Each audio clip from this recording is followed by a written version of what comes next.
Umar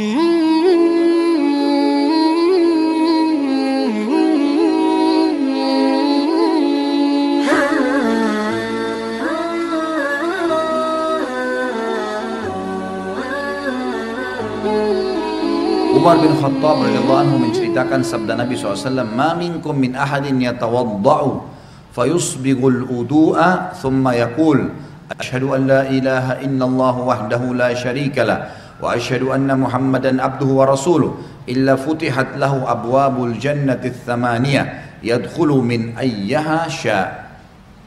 Tidak ada seorang pun dari kalian berwudu lalu menyempurnakan wudunya, kemudian mengucapkan asyhadu an la ilaha illallah wahdahu la syarikalah wa asyhadu anna Muhammadan abduhu wa rasuluh. Aku bersaksi bahwasanya tidak ada Tuhan yang paling berhak disembah diibadahi kecuali Allah dan tidak ada sekutu baginya. Dan aku bersaksi bahwasanya Muhammad benar-benar hamba dan utusannya, melainkan dibukakan baginya 8 pintu surga. Ia dapat memasukinya dari mana saja ia suka. Apa ini? Wudu, wudu, hanya wudu, wudu terus syahadat. Kenapa malas wudu? Ini yang masih malas wudu kalau mau tidur nih, siapa ini? Hah? Kenapa malas wudu mau tidur? Wudu, Nabi SAW suruh.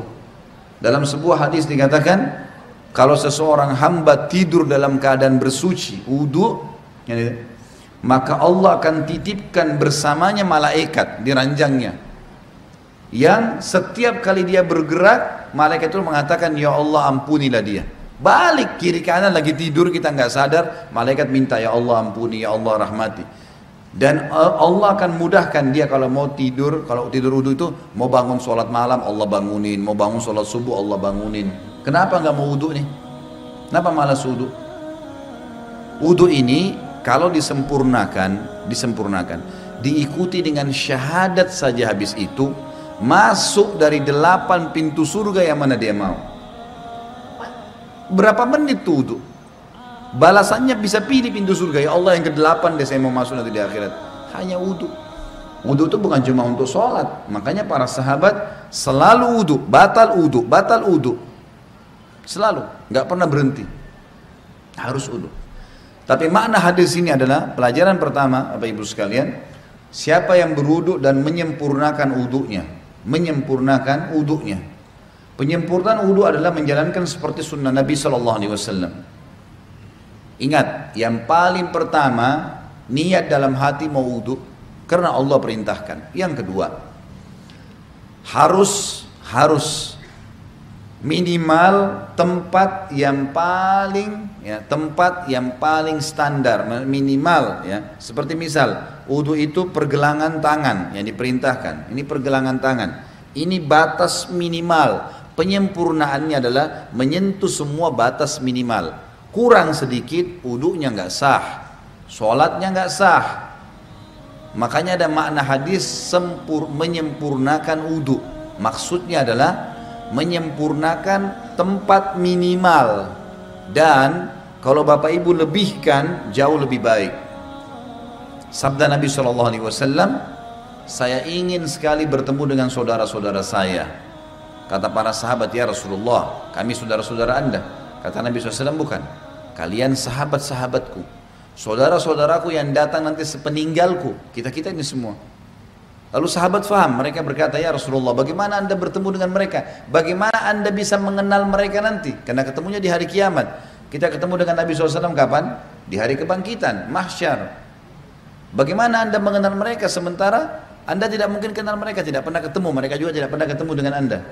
Kata Nabi SAW, sungguh dari tempat-tempat wudunya umatku akan keluar cahaya yang terang, dan tidak ada itu pada umat yang lain. Makna juga daripada hadis ini kata ulama adalah wudu itu hanya ada pada umat Muhammad SAW. Makna hadis itu karena dikatakan akan keluar cahaya dari tempat-tempat wudunya umatku. Maksudnya kalau umat-umat lain juga ada wudunya, berarti keluar cahaya juga. Sudah dibedain. Kata Nabi SAW, keluar nanti dari tempat-tempat wudu kita keluar cahaya semuanya. Dan bukankah seseorang yang memiliki kuda-kuda yang banyak bisa membedakan antara kuda-kuda itu bila ada kuda yang keempat kakinya berbulu warna putih, warna apapun badannya, tapi keempat tangannya, kakinya itu berwarna ada bulu putihnya. Riwayat lain dikatakan keempat kakinya dan bagian dahinya, rambut di bagian dahinya berwarna putih. Pasti bisa dibedakan, oh ini kuda lain, karena warnanya kombinasi putih sama yang lainnya.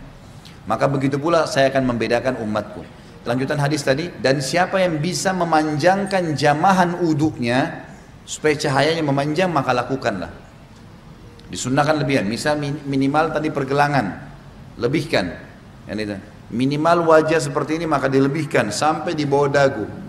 Kemudian siku, ini batas minimal, lebihkan sampai di lengan.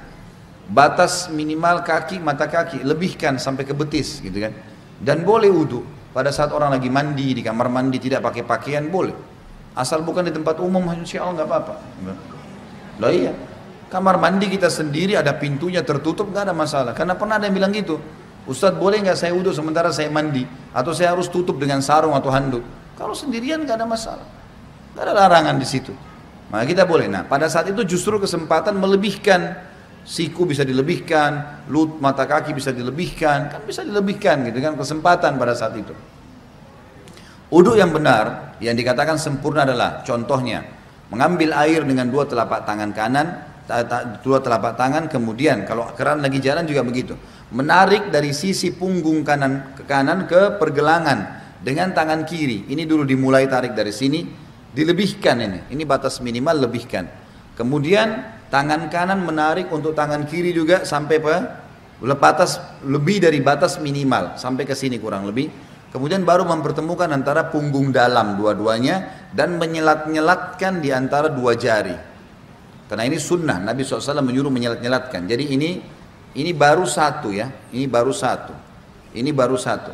Kemudian diulangin, pelan-pelan, sempurnakan. Balasannya hanya sempurnain ini, syahadat masuk surga. Buru-buru, gitu kan.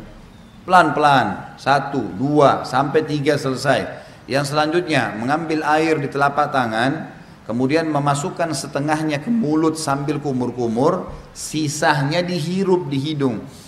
Kemudian sementara mulut kita kumur-kumur, tangan kiri membuang yang di hidung, baru kemudian yang di mulut dibuang. Itu satu. Sebagian dalam mazhab Malikiyah dianjurkan agar ya menggosok mulut dengan jari. Terutama yang saya katakan adalah di bagian depan gusi, karena biasanya di sini ada lendir yang membuat bau mulut nggak enak. Kita kalau uduk sebentar misalnya lagi kumur-kumur, bapak ibu coba masukin di bagian depan ini sering ada lendir 4 sisi ini. Itu kalau dikeluarin bau mulutnya jadi hilang. Itu dianjurkan. Sebagian juga ulama mengatakan dianjurkan kumur-kumur maksimal, karena ada hadis yang lain berbunyi, tidak ada seorang umatku, tidak ada seseorang pun dari kalian berwuduk seperti udukku ini, Nabi SAW praktekin, kecuali akan berjatuhan semua dosa-dosanya bersamaan dengan tetesan air terakhir. Termasuk di sini kumur-kumur dimaksimalin supaya dosa mulutnya jatuh semuanya, gitu kan. Kemudian wajah ini tentu 3 kali diambil, dimasukkan di mulut sambil kumur-kumur, lalu sisanya dihirup, dibuang dengan tangan kiri. 1, 2, 3. Setelah itu mengambil air dengan 2 telapak tangan, kemudian dari awal tumbuhnya rambut sampai 2 jari di bawah dagu, dari awal kuping kanan dengan kuping kiri, dimasukkan di wajah, kemudian diputar. Ini 1, gitu kan. Kemudian 2, ini semuanya kena, dan seterusnya 3. Bagi teman-teman yang berjenggot tentu diselat-selatkan, sunnahnya begitu. Diselatkan jari di antara jenggotnya, sebagaimana mungkin kalau jenggot seperti saya mungkin dimasukkan begitu. Kemudian telapak tangan kanan ditarik dari sisi kanan, punggung ditarik sampai ini, ingat ini batas minimal. Banyak orang wudu ininya nggak kena nih, ini nggak kena, ini bisa nggak sah wudunya, nggak sah sholatnya.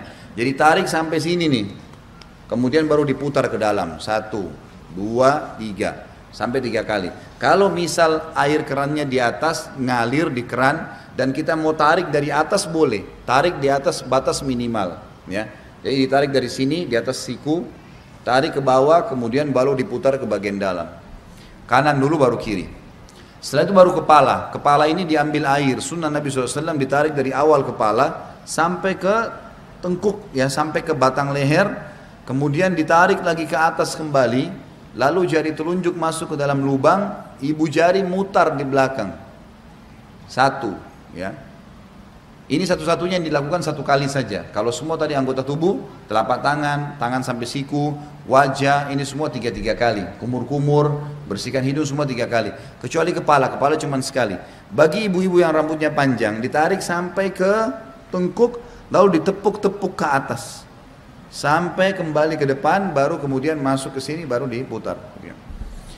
Selanjutnya telapak kaki, dibasuh minimal mata kaki, lebihkan ke atas. Lebihkan ke atas supaya memang sempurna. Setelah itu jangan pernah lupa ucapkan syahadat, asyhadu an la ilaha illallah wahdahu, ada tambah la syarikalah, tidak ada sekutu baginya, wa asyhadu anna muhammadan abduhu wa rasuluh. Itu saja dijamin, kata Nabi SAW, dibukakan baginya 8 pintu surga, ia boleh memasuki dari mana saja dia mau atau dia suka. Di dalam hadis yang lain disebutkan bahwasanya Nabi SAW bersabda, riwayat Imam Tirmidzi, siapa yang membaca setelah syahadat Allahumma ja'alni minat tawwabina, sebaiknya dia membaca setelah syahadat Allahumma ja'alni minat tawwabina waj'alni minal mutatahhirin. Ya Allah, jadikanlah saya selalu orang-orang yang bertaubat, dan jadikan saya orang-orang yang selalu bersuci, bersih. Allahu a'lam.